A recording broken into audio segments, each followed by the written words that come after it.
चुका है। 1000 से ज्यादा मामले सामने आ चुके हैं और इतना ही नहीं, आधा दर्जन मौतें भी कोरोना की वजह से हो चुकी हैं। यानी चिंता बढ़ना लाजमी है, एहतियात भी बरतना है, सिस्टम को भी दुरुस्त करना है और अस्पतालों में भी व्यवस्था दुरुस्त होनी चाहिए। हमारे साथ बातचीत के लिए उज्जैन से अजय पटवा जुड़ रहे हैं, भोपाल से रमाकांत दुबे, इंदौर से मिथिलेश गुप्ता हमारे साथ हैं। सबसे पहले उज्जैन का रुख करेंगे। अजय, उज्जैन में भी कोरोना ने दस्तक दे दी है, तैयारियां क्या नजर आ रही हैं सरकारी स्तर पर अस्पतालों में? ये देखिए, उज्जैन में एक जो मरीज जो निकला था जिसको इंदौर एडमिट किया गया है, लेकिन उज्जैन के माधवनगर अस्पताल और चरक अस्पताल में कोविड से निपटने के लिए पूरी तैयारियां हैं। ऑक्सीजन सिलेंडर से लेकर तमाम प्रकार की व्यवस्था कर रखी है। हमारे साथ में मैडम है माधवनगर अस्पताल की। मैम बताइए, जिस तरीके से कोविड के जो केस बढ़ रहे हैं उसको लेकर कितनी तैयारियां हैं आपकी?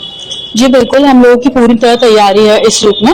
हम लोग अभी भी, हम लोग के पास अगर मरीज आते भी हैं थोड़ा बहुत सर्दी खांसी जुकाम में, तो हम उनको पूरी तरह काउंसिल कर रहे हैं कि बार बार अपने नाक और मुंह को हाथ ना लगाएं।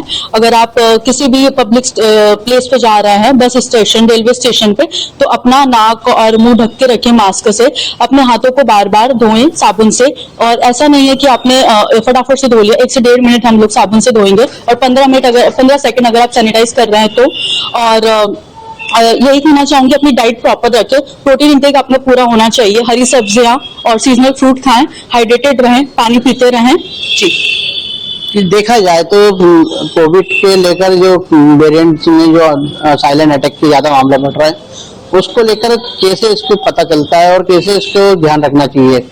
देखिए, इसके लिए रूटीनली चेकअप बहुत जरूरी होता है। देखिए, ये हम लोग का हम लोग अगर थोड़ा बहुत भी आपको शंका लग रही है, चेस्ट पेन है या आपके कंधे में दर्द है, थोड़ा बहुत थकान लग रही है, सांस फूलना, अगर आपको थोड़ा बहुत भी ऐसी शंका लग रही है तो अपने नजदीकी स्वास्थ्य केंद्र पर जाकर तुरंत इस चीज की अपने चिकित्सक से सलाह लें। हमारे साथ में अभय विश्वकर्मा भी ये स्वास्थ्य समिति के सदस्य हैं। अभय जी, आप बताइए, जिस तरीके से अस्पताल में किस प्रकार की तैयारियां आपकी तरफ से की रखी? देखिए, कोविड को लेके अभी माधवनगर चिकित्सालय में 10 बेड और चरक अस्पताल में 20 बेड आरक्षित किए गए हैं। इससे घबराने वाली कोई बात नहीं, हम पूरी तरह से हर प्रकार की स्थिति से निपटने के लिए तैयार हैं। आप बताइए, आप जैसे सड़कों पे घूमते हैं, पब्लिक में जाते हैं, तो कैसे अपने आप को बचाव करें? सबसे पहले तो मास्क हम लगाएं, सबसे पहली प्रायोरिटी वही है, डॉक्टर द्वारा जो जारी हुई है। उसके बाद सोशल डिस्टेंसिंग का पालन करें, समय समय पे हाथ मुंह धोएं, हरी सब्जियों का सेवन करें, यही जहाँ तक। तो देखिए, कुल मिलाकर ये है कि एहतियात बरतना होगा और उज्जैन में तैयारियां शुरू हो गई हैं। भोपाल का रुख करेंगे, रमाकांत दुबे हमारे साथ बने हुए। रमाकांत, भोपाल सबसे जो बड़े शहर है मध्य प्रदेश में, जब पिछली बार कहर बरपाया कोरोना ने, उन शहरों में शुमार था जहां सबसे ज्यादा कोरोना के मामले सामने आए थे। इस बार क्या तैयारियां हैं सिस्टम की? जी प्रशांत, मैं सीधे लोगों से ही बात करता हूं और आपको जवाब यही लोग देंगे कि कोरोना एक बार फिर दस्तक देने लगा है देश में, प्रदेश में कई मामले सामने आ चुके हैं। क्या यहाँ प्रॉपर तैयारी है? क्योंकि पिछली बार भोपाल जो है वो कोरोना का हब बना हुआ था। देखिए, प्रॉपर तैयारी तो अभी भी नहीं है, ना शासन की तरफ से और ना ही अस्पतालों में। अभी भी सिर्फ भोपाल के एक ही अस्पताल में RT-PCR की जांच करी जा रही है, वो है एम्स। तो जब इतने बड़े अस्पताल में सिंगल इतनी घातक बीमारी कोरोना की जांच करी जा रही है, तो इससे आप समझ सकते हैं कि आने वाले समय में अगर प्रशासन की इसी तरह सख्ती रही और सख्त गाइडलाइंस जारी नहीं करी गई कोरोना को लेकर, तो कहीं ना कहीं दोबारा भी कोरोना के मामले ज्यादा बढ़ जाएंगे भोपाल में और हमें इस बार और ज्यादा कठिनाई का सामना करना पड़ेगा। इसलिए शासन को, प्रशासन को अभी से सख्त गाइडलाइन जारी करनी चाहिए और कोरोना जैसी घातक बीमारी से लड़ने के लिए पहले से ही तैयारी कर लेनी चाहिए। हमारे साथ और भी लोग मौजूद हैं, हम जानेंगे क्या भोपाल में कोरोना से लड़ने की तैयारियां हैं अभी? नहीं, अभी वर्तमान फिलहाल तो नहीं, और वैसे भी कोरोना दस्तक दे चुका है MP में, और अगर प्रशासन ने पूर्ण तैयारी नहीं करी, कठोर कदम नहीं उठाया है बीमारी के शुरुआती कदम में, तो हो सकता है हमें फिर वही त्रासदी झेलना पड़े जो हम पहले भी झेल चुके हैं। अभी आप लोग जैसे पब्लिक प्लेस पे जाते हैं तो क्या अपनी तरफ से कोई सावधानियां इस्तेमाल कर रहे हैं? मास्क लगाना या दूरी बरतना या ग्लव्स पहनना वगैरह? नहीं, अभी तो प्रशासन ने चेतावनी नहीं दी है, ना कोई गाइडलाइन जारी की है, इसलिए अभी वर्तमान में मैं भी बगैर मास्क के हूँ।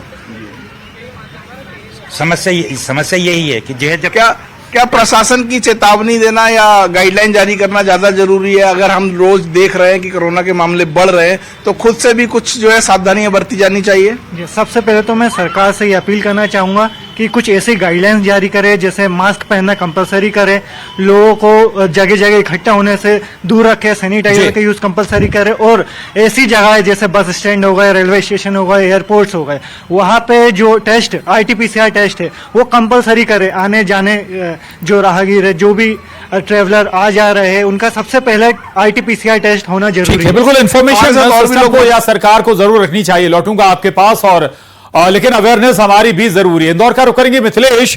इंदौर में अगर हम डेथ रेशियो बात करें, पिछले जब कोरोना का कहर आया था तो सबसे आगे था इंदौर, जहां सबसे ज्यादा जान कोरोना ने ली थी। अभी भी अगर हम जिक्र करें 6 कोरोना के मामले MP में आए, उनमें से 5 इंदौर में है। गंभीरता समझनी होगी मिथिलेश। बिल्कुल सही कहा आपने प्रशांत कि इंदौर में पिछली 2 लहर में सबसे ज़्यादा जो मौतें हैं अगर प्रदेश की बात की जाए तो सबसे ज़्यादा इंदौर में हुई थी। हालांकि इस बार अभी तक जो कोविड के केसेस आए हैं उसमें कई लोग ऐसे हैं जो इंदौर के बाहर रहने वाले, इंदौर में उन्होंने जांच कराई थी, उनकी रिपोर्ट इंदौर में पॉजिटिव आई थी। लेकिन सरकारी दावे की बात की जाए तो तैयारियाँ बहुत हैं, लेकिन अब इंदौर की जनता कोविड को लेकर कितनी गंभीर है, सीधे उन्हीं से पूछते हैं। कोरोना को लेकर आप लोग कितने गंभीर नजर आ रहे हैं बढ़ते हुए मामलों को देखते हुए? सर, कोरोना के लिए तो ऐसा है कि अभी हमारे पास कोई गाइडेंस सरकार के द्वारा या प्रशासन के द्वारा कोई भी उसके लिए कार्यवाही नहीं की गई है। तो हम लोगों को तो ये भी पता नहीं है कि कोरोना के हमारे पास फिर से दोबारा महामारी लौट कर आ रही है, और अगर ऐसा ही चलता रहा तो महामारी को वही पुराना बेकरार रूप धारण करने में समय नहीं लगेगा। क्योंकि हम जब देखते हैं, जब सरकार चुनाव आने के टाइम पर अपने प्रचार प्रसार के लिए सतर्क हो जाती है, तो उसी प्रकार सरकार जिसको योजनाएं देना चाहती है उनकी स्वास्थ्य की सुविधा भी सरकार की जिम्मेदारी बनती है, तभी वो लोग उस योजना का फायदा उठा पाएंगे। हम देखते हैं कि कोई भी योजना आती है, यूट्यूब पर सबसे पहले उस योजना का प्रचार दे दिया जाता है, मगर जब स्वास्थ्य सुविधा की बात आती है तो हमारे देश में उसके प्रति लापरवाही बरती जाती है। इसी का परिणाम हमारा कोरोना वायरस हमने पिछली बार भुगत चुके हैं, और अगर ये ही स्थिति अभी रही तो ये महामारी फिर से वही रूप ले लेगी। मेरा यह कहना है कि अगर सरकार, सबसे ज़रूरी इसके लिए सरकार है, क्योंकि सरकार ही इस जागरूकता को फैलाएगी, और अगर सरकार कुछ काम नहीं कर रही है तो यह सरकार की लापरवाही है। क्योंकि आज के समय में शोभा यात्रा जैसे बैनरों का हर जगह इस्तेमाल किया जाता है ताकि उनका प्रचार हो, और क्या यह स्वास्थ्य के लिए भी जरूरी नहीं है कि इनका प्रचार के लिए? देखो ठीक है, चलिए अच्छी बात है, लेकिन अवेयरनेस हमारी भी जरूरी है। और अगर वाकई हालात ऐसे हो रहे हैं, लग रहा है, संकेत मिल रहे हैं कि कोरोना लौट रहा है, तो फिर हमें खुद सजग हो जाना चाहिए। जरूरी नहीं कि हर बार इंतजार करें कि सरकार ही जब डंडा चलाएगी तभी हम गाइडलाइंस फॉलो करेंगे, मास्क लगाना शुरू करेंगे। आप सभी का शुक्रिया। मिथिलेश, रमाकांत, अजय, बहुत धन्यवाद जानकारी के लिए।